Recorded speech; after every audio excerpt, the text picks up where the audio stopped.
Hello students, today we will be discussing the impact of globalization on regional movements in India with reference to the Telangana movement.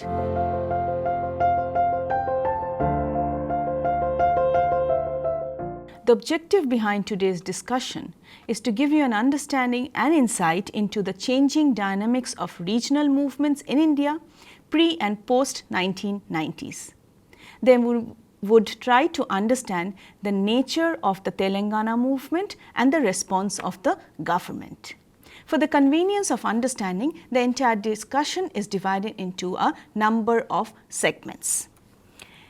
The first issue that would be taken up is Indian federalism and regional movements, and why do regional movements occur. Next, we would move on to impact of neoliberal reforms on regional movements in India. Third, we would move on to the Telangana movement, because the Telangana movement has its roots in the pre-independence years, then it took shape and momentum in the post-independence years, and post-1990s it diverged with a number of issues. Therefore, the Telangana movement is a critical case study to understand the dynamics of the impact of neoliberal reforms on regional movement. Let us first try to understand that what is the impact of globalization on regional movements globally worldwide. The last 2 decades or so have witnessed the acceleration and intensification of the impact of globalization on economic, political, cultural, ideological and environmental aspects of life in the world. Few issues have given rise to more debates than the effects of globalization on the prospect for development in India. Globalization, or what it is called popularly neoliberal reforms in India, has challenged notions of development vis-a-vis regions, identities, citizenship and governance. The protagonist of globalization likened to see in globalization new opportunities for development. The critics look at the subject as producing a kind of development that seemed to underdevelop further the vulnerable segments of the society, and in particular the socially and economically disadvantaged. The question is, why do regional movements occur? Regional imbalance is one of the foremost reasons behind the rise of regional movements in India. Claims for sharing of political power is another reason. Secondly, many of the regions consider themselves to be victims of neglect and discrimination by the parent state government and the political elite, and here Telangana comes in. Many a times reverse discrimination, in the sense that resources are taken from the backward regions for the development of the other regions of the state, giving rise to a number of regional movements. Then, not to forget homeland demands taking place in the different parts of the country. How have globalization impacted regional movements? Regional autonomy movement students are not a new phenomenon in India. The country has witnessed periodic spells of movement since the years following independence, if not before. The movements initially were directed towards the realization of ethnic demands of the different cultural and linguistic communities inhabiting the different regions in the country. Since the 1990s, with the introduction of neoliberal reforms in India, the identity movements acquired a new dimension, with forces of globalization permeating the country and making the regions more conscious of their identity and the need to compete with other areas of the state in order to develop and bring the regional identity issues to the fore. Rather than ethnic factors, the regional movements now revolve around the theme of backwardness. One primary concern is that economic reforms post 1991 have hit the backward regions' common resources of the masses that see the state as indifferent to their plight, and thus have more easily extended support to such movements led by regional elites. India's economic reforms that set in motion after 1991 have led to the onset of new dynamics in the democratic processes that have resulted in the reconfiguration of its politics and economy and changed the notion of regions and identities altogether. The emergence of a more decentralized democracy has led to the sharpening of identities and the line of distinction between well-off and marginalized regions within the same state. The marginalized groups increasingly feel left out, with the central and the state governments in which they live withdrawing from the welfare activities and the market economy, benefiting the already privileged regions of the state at the expense of the backward regions. Post-liberalization, India witnessed rising inequalities between different regions. What is unique is that people of these regions have become quite assertive of their plight, and this has led to competition for resources between regions, with foreign direct investment as the major instrument to take recourse to. As a consequence, the Indian federal debate has registered a marked shift from the center to the regions. And regionalism has become a potent issue, with regions clamoring for more autonomy and increased participation. Movements for the creation of new states are now being garnered on issues of development rather than core identity issues. Thus, we find in the post-1991 era, there has been a renewed emphasis on regions. The agenda for regional development has ignited various forms of states assertion, such as that of Bhojpur to be created out of Uttar Pradesh and Bihar, Bodoland of Assam, Bundelkhand out of Uttar Pradesh and Madhya Pradesh, Kurg out of Karnataka, Harit Pradesh out of Uttar Pradesh, Mahakaushal out of Orissa, Mithilanchal out of Bihar, Muru Pradesh out of Rajasthan, Purvachal out of Uttar Pradesh, to name a few regional movements which have become very assertive of their plight on grounds of underdevelopment and backwardness. Thus, the new base of identity is backwardness in relation to other regions within the state, and hence the renewed emphasis on development. Thus, we find that the emergence of distinct regions is the outcome of specific national, regional and local conditions conjoined with their specific socio-cultural, historical, institutional and political legacies. Andhra Pradesh, one of the largest states of India, was formed in 1956 by merging three areas: Telangana, Coastal Andhra and Rayalaseema. The Telangana region occupies the largest geographical area of the state, 42%, followed by Coastal Andhra occupying 34% and Rayalaseema occupying 25%.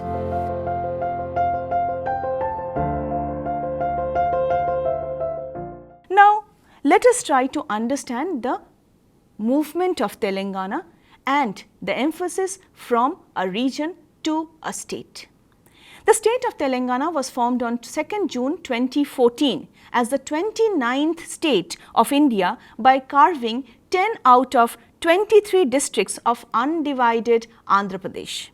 The States Reorganization Commission, appointed by the centre on December 22, 1953, conditionally recommended a separate Telangana state on consideration of, among others, its economic backwardness and different political and historical experiences under the Nizam rule. Therefore, students, please note that the SRC had already recommended a separate state of Telangana on the ground of backwardness, but that recommendation was not accepted. Let us move on to the detailed understanding of the Telangana movement. The genesis of the Telangana movement can be traced to the 1950s, when the entire country was rocked by a number of movements specifically for the creation of linguistic states. It is specifically linked to the Andhra movement, where the political leaders were divided between the twin concerns of the formation of Vishalandhra or the two separate states of Andhra and Telangana. With the movement for recognition of linguistic states gathering momentum, the demand for the recognition of the legitimate rights of the people of the Telangana region also took a new course. In 1953, based on the recommendations of the States Reorganization Commission, the Telugu-speaking areas of the former Madras state were separated to form Andhra, the country's first linguistic province. The States Reorganization Commission, which was set up to examine the question of reorganization of states in the entire country, was in fact not in favor of merging the Telangana region with the state of Andhra and creation of Vishal Andhra. In this context, the SRC notes that it will be in the interest of Andhra as well as Telangana, if not for the present. The Telangana area is constituted into a separate state which may be known as the Hyderabad state. Let us move on to the major milestones in the Telangana movement. The demand for a separate Telangana gained momentum early in 1954 when two influential Congress leaders K.V. Rangareddy and M. Chenna Reddy lent their support. Yet it soon became muted by the winter of 1955 when the proponents of Vishal Andhra, Greater Andhra, outvoted this in the Hyderabad Assembly. This brought into relief the SRC's recommendation that Telangana be merged with coastal Andhra and Rayalaseema only if 2/3 members of the residual Hyderabad State Assembly would resolve to do so.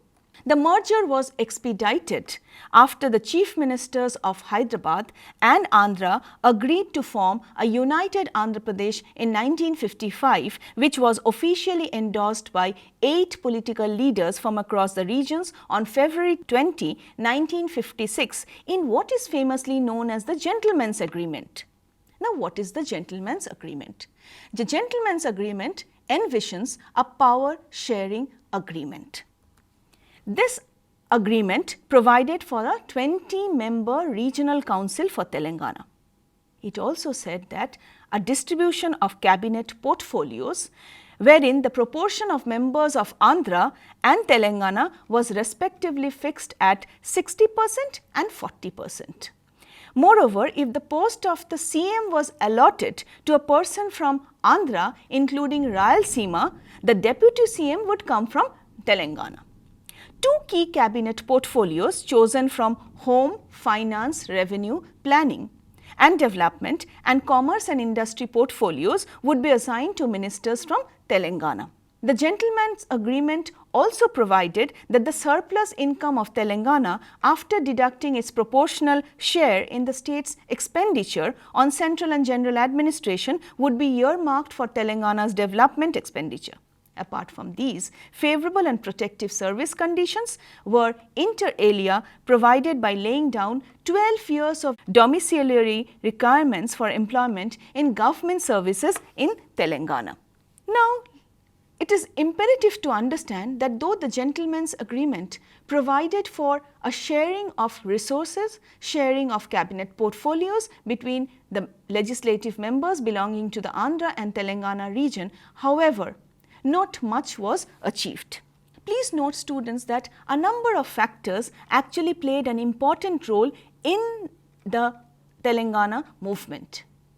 We should not lose sight of the caste politics in Andhra, the Mulki rules, the Andhra versus Telangana debate, and most importantly, the livelihood issues surrounding the people of Telangana. Let us try to understand caste politics and how it played a role in the Telangana movement. The Gentleman's Agreement provided an expansive yet weak power sharing framework, and it was not observed in practice. So, Gentleman's Agreement was just a theoretical understanding devoid of any practical utility, and the Telangana people did not get much share in the power sharing arrangement. Moreover, please understand that the Kammas and Reddys succeeded in transforming their economic dominance into control of political power after Andhra Pradesh was created. Given that the Kammas and Reddys combined consistently accounted for about 10% of undivided Andhra Pradesh's population, their monopoly of economic and political power was largely perceived to cater to an exclusionary and discriminatory regime.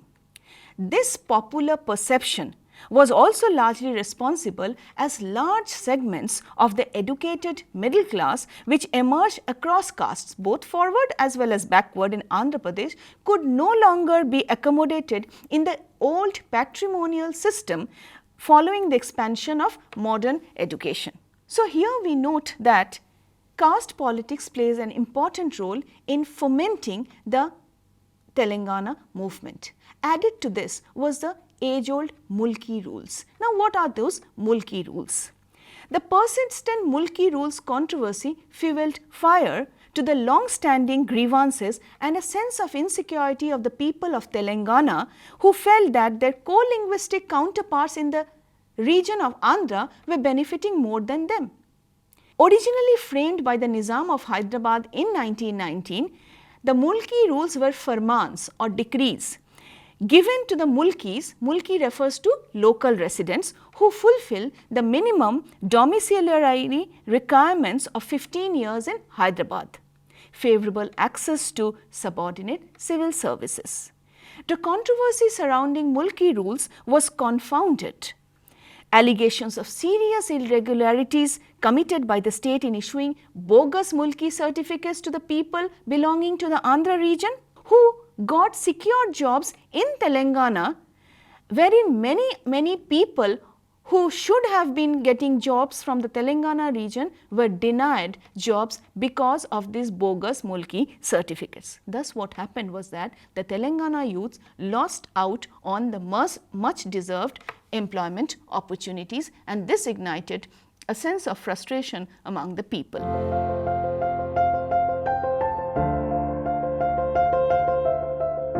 Let's come to the next issue, the debate between Andhra versus Telangana.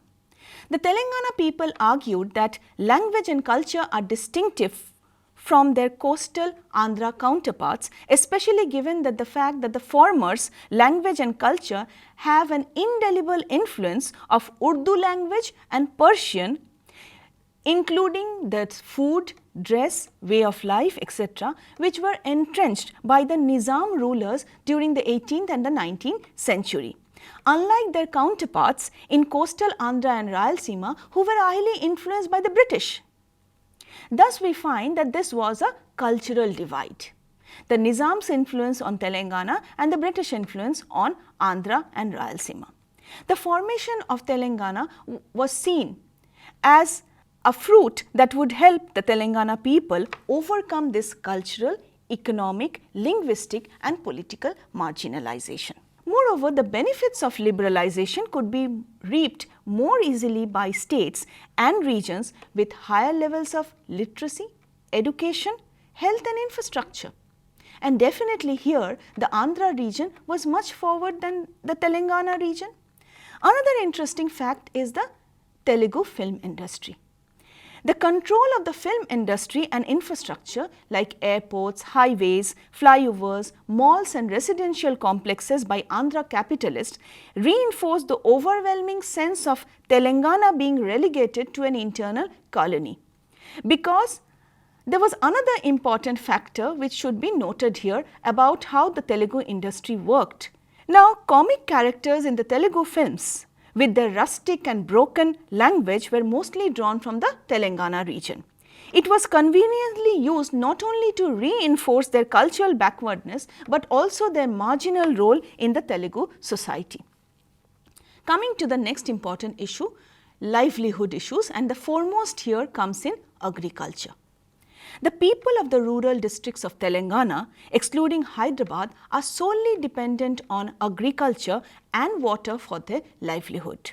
The majority of the Telangana population comprises of agricultural farmers whose livelihood revolves around the yearly produce from their lands, for which they are heavily dependent on government for subsidy in fertilizer and irrigation facilities. Some of the reform policies introduced by the government post-1990s led to deterioration of the condition of the poor farmers, withdrawal of subsidies, support prices, privatization, simultaneously increase in power tariff, leading to inconvenience to these government-dependent farmers. Development policies have catered to the elite agribusiness class to the utter discontent of the millions of rural farmers inhabiting in Telangana. With the withdrawal of state subsidies on fertilizers, seeds and other inputs, the cost of cultivation went up drastically. To supplement for the losses incurred, the farmers took up to growing commercial crops and multi-cropping system, and these cropping system was highly water intensive. Thus, the poor farmers became heavily dependent on bore wells and other means of artificial water supply, which were extremely expensive and sometimes beyond the reach of the poor farmers, for which they had to take loans, which increased their debts, and they were unable to pay off their debts and many a times contributed to farmers' suicides. The neoliberal reforms led to open competition with the well-off agribusiness class and the multinational corporations interested in land acquisition for reaping high benefits. The next issue is industrial development. The new model of development introduced by the Indian state since the 1990s led to massive migration of laborers who were displaced as a result of land acquisition by the Special Economic Zones Act of 2005. Coupled with this is the state's withdrawal from education and health services and giving it into the hands of private service providers. This is one of the reasons why the main participants of the Telangana movement are the youth and the unemployed who have been displaced from all economic opportunities in the Telangana region. Despite several promises made by political parties and representatives, the progress in the region in terms of job creation has been low, which is starkly visible in terms of FDI. The state of Andhra Pradesh attracted 124 billion rupees of FDI between 1991 and 2010, of which 51% was invested in Telangana, but with a very high concentration in Hyderabad city. The Telangana region, excluding Hyderabad, received only a meager 13% compared to 43.2% investment in coastal Andhra Pradesh. Thus, the Telangana region suffered massively as a result of introduction of neoliberal reforms. Now, this model of development has led to widening of inequalities across the different classes, rural, urban and forward as well as the backward regions. It has also led to widening of inequalities, and it is these widening inequalities within the state, within the elites as well as the forward and marginalized segments, that the new political forces started to reap benefits of them. Now, this stark division between the forward and the backward regions have led to a renewed emphasis for the creation of a state of Telangana. The revival of the Telangana movement, please note students, is a direct fallout of this path of development. Thus, the movement, instead of couched with ethno-identity issues, has now thrown open questions of equity, power, development, quite distinct from the Jai Telangana movement of the 1950s. Thus, it seems that the Telangana movement has actually subdued ethnic concerns and have highlighted concerns of economic development as well as education and employment opportunities for the youth of Telangana. Now, who provided leadership to the Telangana movement? New issues of leadership in the movement developed since the 1991. This period of 1990s also coincided with the formation of coalition governments in India, and here regional parties started playing a major role not only in central coalition but also offering leadership in the Telangana movement. Unlike the earlier statehood movement where leadership was provided by the Indian National Congress, in the recent movement since the 1990s, the rise of regional political parties and various forums have played a very important role in putting forth the demands of the Telangana movement. This, however, does not mean that the national parties are indifferent or oppose the cause of new statehood demands. The leadership of the new Telangana movement since the 1990s was taken up by the Telangana Rashtra Samiti, which was formed in 2001 under the leadership of KKR, K. Chandrasekhar Rao, whose single most agenda was the formation of a separate state of Telangana out of Andhra. To realize his political objective, KCR entered into an electoral alliance with the Congress-led UPA at the centre in 2004. Although UPA listed the formation of Telangana in the electoral manifesto of the Common Minimum Programme, however, it did not vigorously pursue the formation of a separate state except prevailing upon the President of India to formally announce that the formation of the state of Telangana would be considered in appropriate time. KCR deserted UPA as a result and entered into an electoral alliance with TDP and the left parties in 2008. When he found that these parties were also not helpful either, he subsequently switched alliance and went and joined to the National Democratic Alliance after 2009 Andhra Pradesh Assembly elections. Unfortunately, the NDA did not come to power in 2009, which meant that the KCR's electoral calculation did not pay off.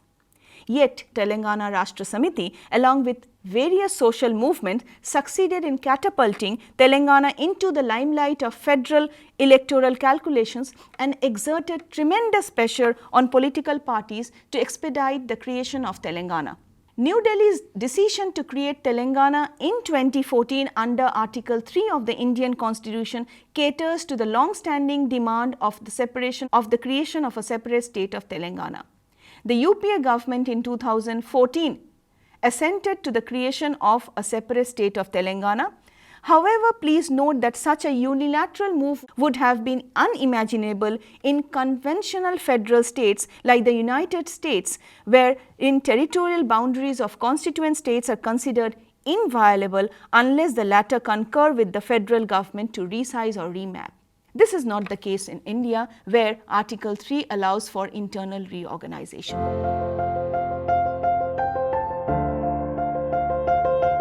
What are the lessons that we can learn from Telangana? After 6 decades of intermittent struggle, the state of Telangana was formed in 2014 as the 29th state of the country. Since 1990s, new identity issues seem to divide linguistic groups into divergent and conflicting regional groups joined by multilinguistic cultural communities having a stake in the region. So, ethnic cultural factors have taken a backseat with developmental priorities gaining ground. Interestingly, while the 1950s and 60s language united identities, 1990s saw cultural identity not as an integrating force but is circumscribed by concerns of development and deprivation. The pertinent point is that the Telangana movement significantly focuses on the fact that the same language which united people of Andhra in 1950s and 60s have divided them in terms of region and development issues. Thus, students, the impact of globalization on regional movements have been all pervasive, and the shift has been from ethnic issues to developmental issues. Thank you.